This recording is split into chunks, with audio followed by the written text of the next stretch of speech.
Hey everybody, I'm Joel, aka Joelga, here to tell you about today the Ronin-M made by DJI and the Pilotfly H2. Both of these devices are gyroscopic stabilization devices which help give you super smooth images for video production. I'm not going to go into a lot of detail on this. It's going to be a dirty, cut to the chase review, so let's get to it. Alright, so I unzipped it, pulled it out of its plastic container, opened it up, and it fits in this nice little case here, which is actually kind of a nice thing. I don't know that I'll be using this when I travel with it if I decide to keep it, but it's nice to have something to store it in, which is something that the Ronin did not have. Looks like we've got also some in here, some international converter plugs for various form factors of electrical outlets, and then the device itself is here. Charging cable, quick mount plate for mounting it to the camera to the thing itself, and then it looks like maybe this is the charging cable. Just looks like a micro USB cable there. Come on, focus. All right, no focus.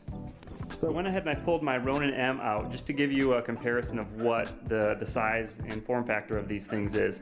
The Ronin is a pretty dang awesome device, but it's huge. It needs this stand to sit. You can't just lay it down on the ground. And you can see it's pretty darn big. The camera goes here when it's mounted, and that's that. Whereas the Pilotfly, boom, there it is. I have just taken it out and I haven't even calibrated it or anything yet, but you can gently set this down when you're not using it, and that's that. I mean, the thing is tiny. All right, I'm going to get this thing set up.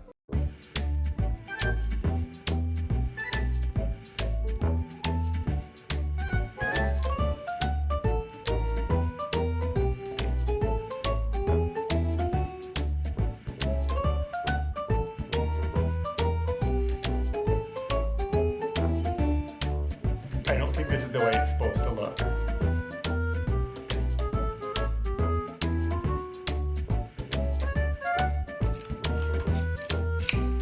For f***'s sake. Alright, so I got the thing mounted on the Pilotfly, I think correctly, but I'm having trouble getting it balanced, or the initial balancing. So far, it's been a little bit more awkward putting this thing on to the Pilotfly versus putting it onto the Ronin, but that could be just because I didn't read any directions. I'm reading the quick directions that they've got here, but it's not super obvious on how to do this. So I'm gonna keep trying to figure this out on my own. It might be time to get the full set of directions out. It looks like I've got the full set of directions. Comes with a quick start guide, but if you want more, you have to get online to find the full set of directions, it looks like. Now I have to give a little grievance here. I hate complaining too much in my videos, but here we go. So there's a ton of QR codes, these barcode, square barcode looking things. There's a ton of those on this sheet here that say, scan here for the video tutorial, scan here for the directions. Who uses QR codes? I don't. Maybe a lot of people out there do, but I don't have an app. I used to have one, but I never used it. So I find that these QR codes are not very convenient. If it was baked into like the iPhone software or Android software where you could just use your camera, scan it, and it would go, that would be all right. And my rant is done. I'm making progress. Ah, look at that. We're getting close.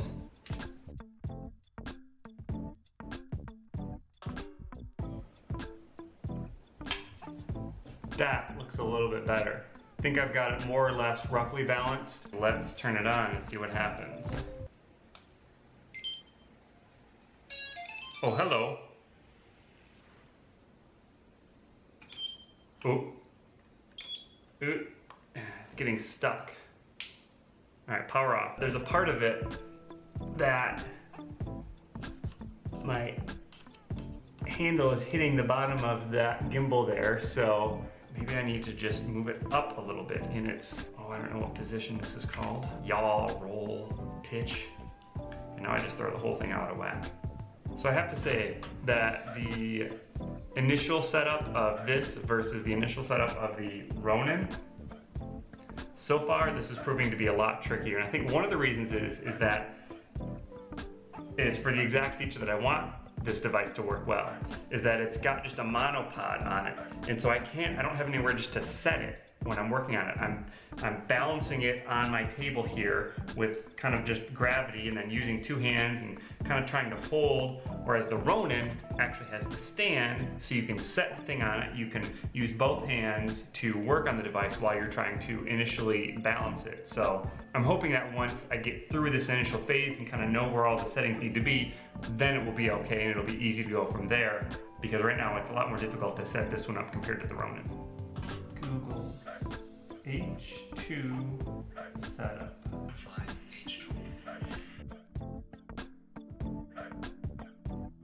That's about as good as I'm getting it. I'm a little worried because I'm still getting this part where it will hit here. Maybe that will never happen in actual operation. We'll see. Here we go.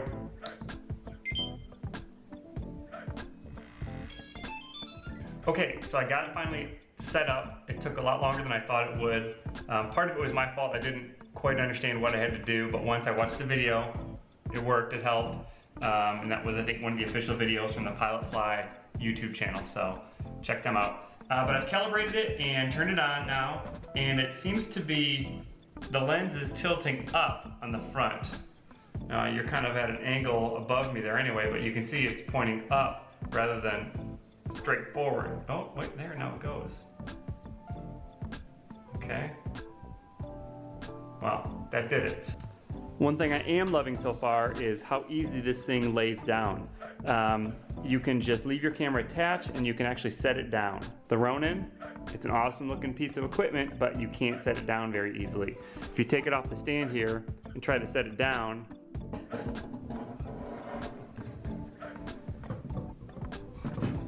you can't really, you can kind of do it, but not really.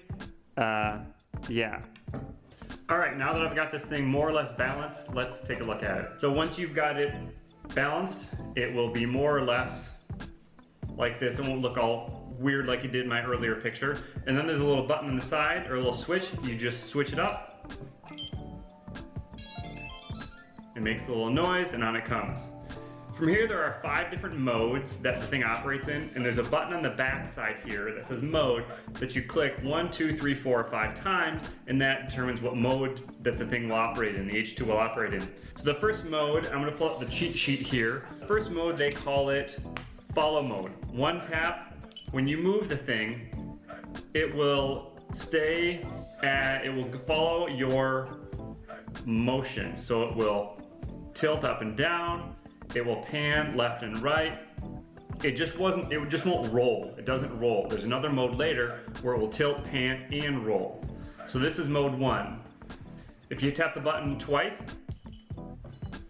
you get the next mode, lock mode. I like this one the best so far. This one stops it from tilting, but you can still pan with it. So if I twist my wrist, I can pan left and right. But if I go like this, it keeps the camera level and there's no tilt. Likewise this way, when I go side to side, there's no roll that way. So that one's really handy. You can even do this upside down. So let me resituate and show you here. You do it very carefully, but with my camera, since I've got a 5D Mark IV in here, it's kind of big for the apparatus and it actually hits the corners of the H2 in a few spots. But if you tilt it carefully, you can flip it over so it's in upside down mode. And I like this a lot so far because you can get these lower shots, so you're down here from more the center of the body rather than way up here, and it operates the same way, so it'll keep the camera straight this way. It won't roll, it won't tilt, but you can twist your wrist and it will pan that way. So I like this setting here, and then you can roll it back up carefully and get back to regular mode there. Third mode, if I hit it 3 times, they call this head mode. This one basically means it won't move at all. It won't roll, won't pan, won't tilt, won't do anything. It's always gonna stay looking forward. can do this, I can spin. Nothing I do will change it. It's always going to be locked straight forward. Mode 4 beeps,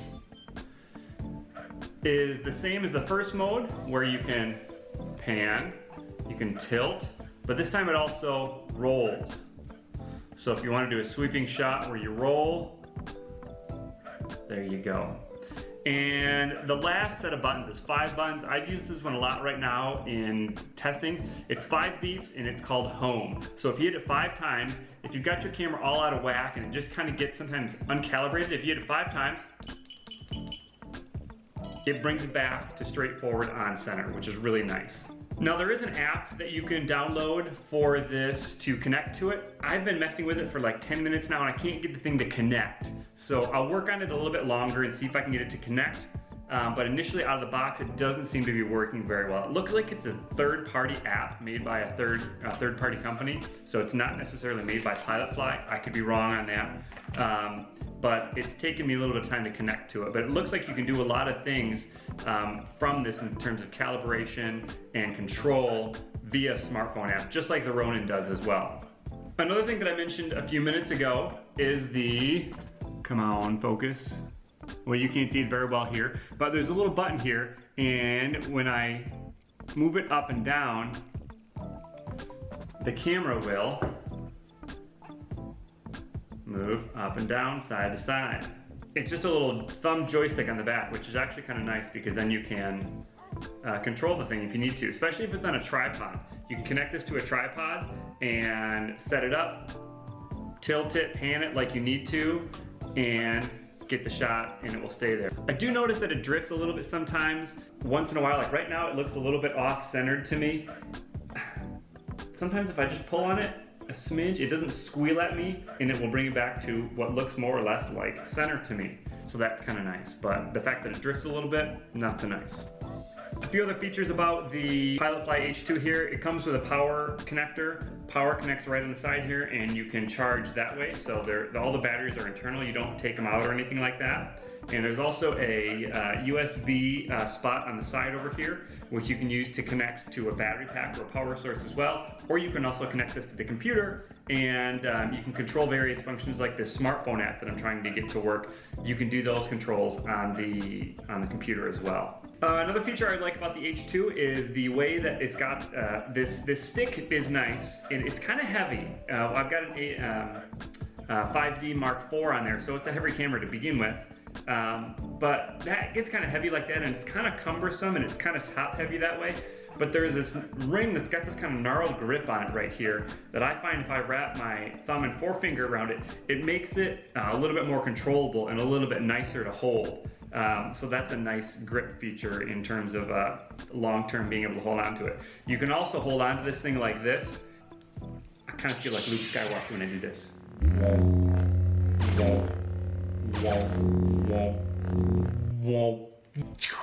Alright, so quick summary on the Pilotfly H2. The setup was a little bit more cumbersome than the Ronin, but once I got it set up, I like the feel of it a little bit better. I like the quick mode buttons on it that you can change from mode to mode to mode, and it control the way the camera moves.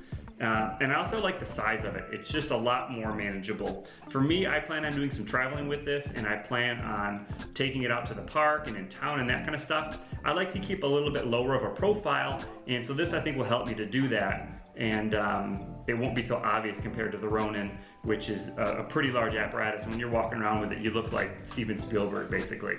All right, so here I've got in front of me, the Ronin-M. It's kind of a half taken apart right now, and also the stand that comes with it. So the stand that comes with it, it's got these kind of almost like tent pole legs that have like a bungee cord in the middle of them, and they can come up like this and fit into there, and they can pack tight like that. The other one comes up, goes in. These two come out and go down, and the thing can more or less pack in a condensed bunch that way. The device itself comes out of the box like so. except I've already attached this top piece. So this top piece attaches on, and this whole gimbal piece, the actual electronics and everything, comes as one piece out of the box. So to attach everything, let's see here, gingerly set this thing down again. It comes with these two bars like this that are kind of this carbon graphite colored outside, and then a piece that goes to your grip here. That's got a little easy switch right here, a little easy screw. You can slide that on to as far as you want. You can adjust the rotation of it as you want. And then these two, that goes together pretty easily. These two, you take this one and point it away from you, and it's got some grooves. It can only go in one certain way. And then you screw this collar on. This collar on mine doesn't seem to go quite all the way on this one arm here. The other arm seems to go on okay, but I find after a little bit of use they kind of loosen up. So make sure they're on nice and tight. I don't totally ruin the table here.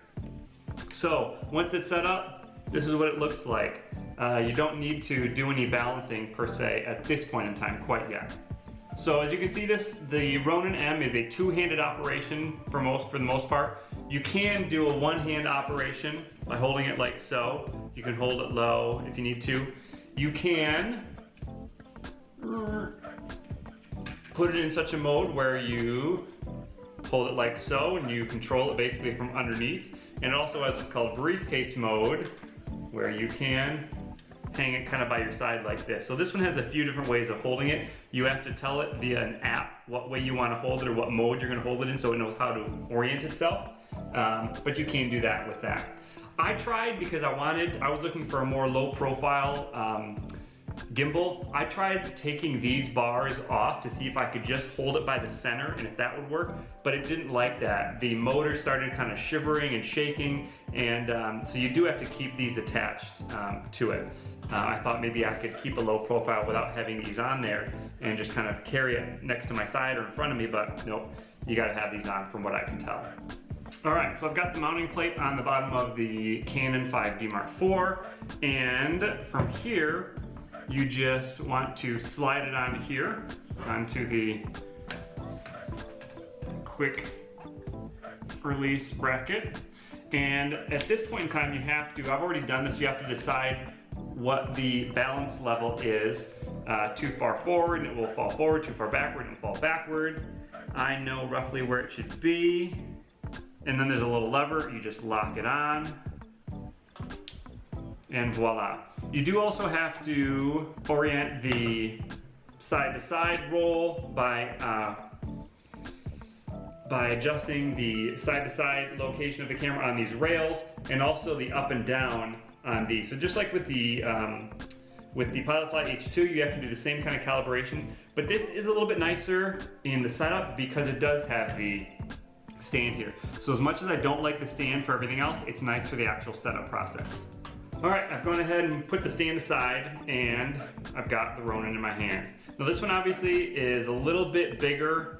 It's got a nicer, substantial feel to it because of the two-hand carry of it. But like I said, you can also hold by one hand, which you're gonna need one hand to turn on the power, which is a little button on the back. This is a battery pack that slides in the back. It comes with two batteries.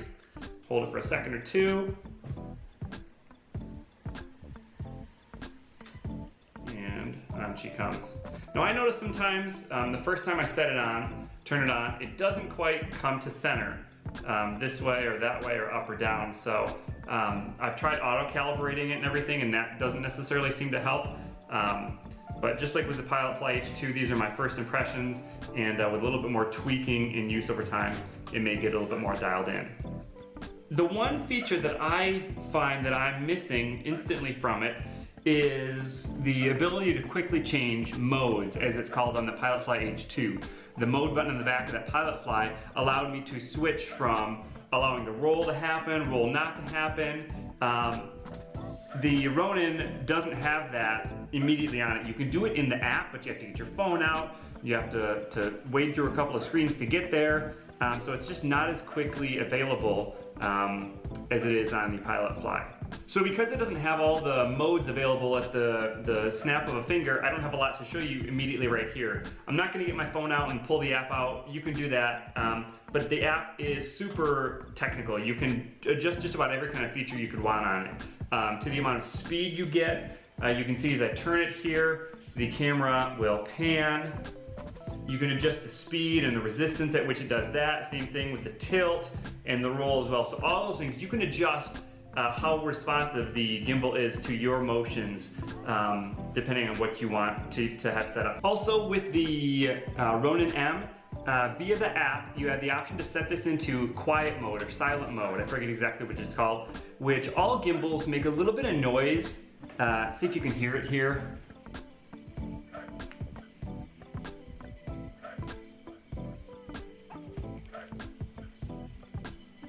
So they all make a little bit of noise as the gyroscopes and the micro adjust to keep the balance. It's a little bit of an electronic noise. It almost sounds like an old dot matrix printer, if you know what that is.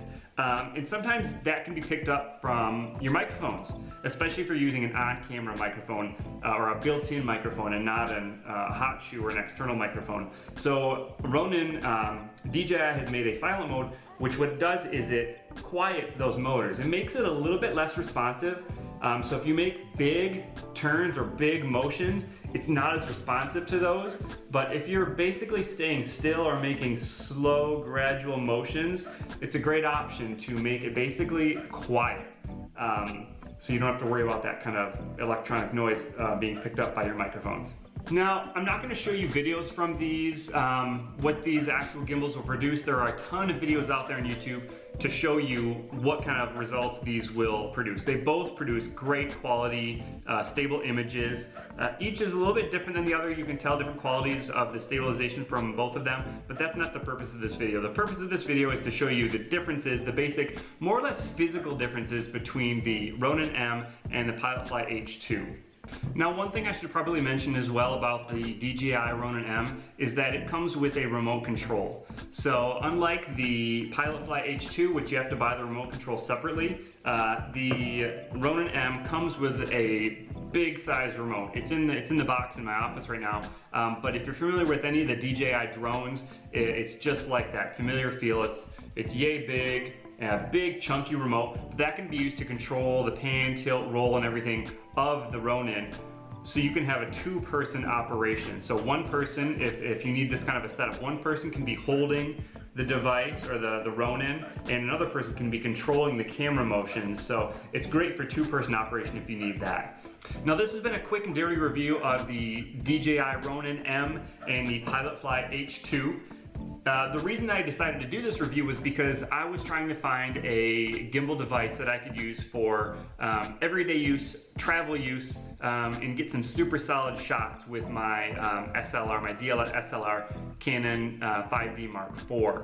And what I was looking for was something that is low profile, but yet still gives solid shots. I plan to use my gimbal, whichever one I decide to go with. I plan to use it for traveling. I'll be taking some trips to Europe this spring and a lot of other travel, and I want something that won't draw attention. And for that reason, I would choose this one. The DJI, however, the Ronin-M, has a really nice feel to it, and it's great for, the control of it is a little bit better than the one-handed operation of the Pilotfly H2. The control of the DJI Ronin-M is fantastic. The feel of it with the two hands and being able to use your whole body really makes it, it's easy to control. However, long term, I think this might be a heavier device to deal with versus the Pilotfly H2. It all depends on what you need and what your purposes are for this. If you're into more professional, cinematic, commercial type stuff, I might recommend you go with the Ronin-M. Not saying that the Pilotfly H2 can't do that, but the Ronin-M really can shine in that regard. You can also get an external monitor and plug that into it and attach it to the crossbar here. Like I said, you can do a two-person operation. So this really shines in the two-person or the multi-person operation. And I haven't talked at all about price. Now, both of these I bought online for $999. So they're both priced exactly the same as is. Now keep in mind, the Ronin-M comes with a remote. Pilotfly H2 does not. So if I want to get that, I think it's about an extra $70, $75 depending on where I purchase it from. Now you might want to know, what's my final decision going to be? And I've only had each of these for about a day now, so I really haven't had a chance to take them out and really experiment with them and test them out. But if I had to choose right now for the needs that I want, I would probably go with the Pilotfly H2. Like I've mentioned a couple times, I want something that's low profile, can fit easily into my camera bag, and still give me great quality shots. And I think that's what this is going to provide. Mostly just because it's a small device. I can put this in my camera bag. You can actually disassemble it right here. I didn't mention. You can disassemble it here, so this whole battery part comes out. To compact it even more, you can put it in different compartments of your camera bag. So my choice right now, I'm leaning more towards the Pilotfly H2. Thanks for watching. Hope it was helpful. We'll see you next time.